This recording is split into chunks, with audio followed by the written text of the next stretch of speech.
मला रागवतील त्या मला वाढत नव्हत्या आणि माझं होतं मौन. मग मी खून केली. तिथल्या हजर आहेत त्या मावशी, गेल्या आताच वर्ष दीड वर्षापूर्वी. भाव पाहिला पाहिजे की समोरचा कोणत्या भावात आहे. तशी ती स्वयंपाक करणारी माऊली पाहत होती. माझा एक जोडदार आहे बरं, लांबे वळगावला महाराजांच्या गावी. आम्ही दोघं जण जर जेवायला बसलो ना, आमचा तिसरा मित्र आम्हाला म्हणायचा, एवढी कणिक एखाद्या बसलेल्या बैलाला खाऊ घातली तर तो उठेल म्हणे, पण हे उठत नाही म्हणे. मला स्वाभिमान वाटतो हे सांगताना, कारण माझ्या बापाचं नाव भीमसिंग होतं.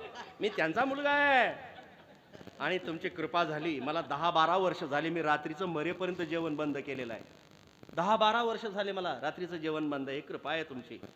एवढं जेवणारा मनुष्य, काय जेवणाऱ्याचा भाव ओळखला पाहिजे म्हणून ती माऊली पाहत होती.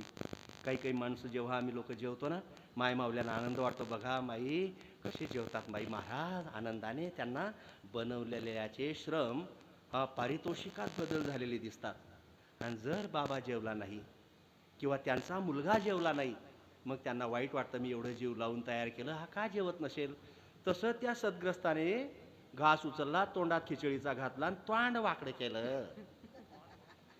त्या माऊलीला असं वाटलं, काय झालं असेल बाई. मग ती विचारू शकत नाही सोयऱ्याधाऱ्यांना की काय झालं म्हणून. काय मराठवाड्यातला शब्द आहे ना हा, तोंड. तोंड आणि टाकुर. का ती विचारू शकत नाही. मग आपले मालक बाजूला बसलेले आहेत, त्यांना इशारा केला काय झालं म्हणून. तो म्हणतो मी अजून घासच घेल नाही. मग ती दाटवते, दरडावते गुपचूप इशाऱ्यानं. हे माणसं आहेत ना, महिलांवर लई रुबाब करतात म्हणले, पण महिलाही बरोबर गुपचूप गुपचूप रुबाब करून घेतात त्यांच्यावर. उचला लवकर घास. हा, असा पटकन घास उचलला, तोंडात घातला आणि त्याने तोंड वाकडं केलं.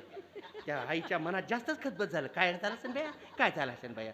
हे आलेले तोंड वाकडं करतात, मालकही तोंड वाकडा करतो. काय झालं असेल, काय झालं असेल. तिला कळत नाही, तिला वाईट वाटतं, उदास वाटतं, काय झालं असेल, काय करावं म्हणून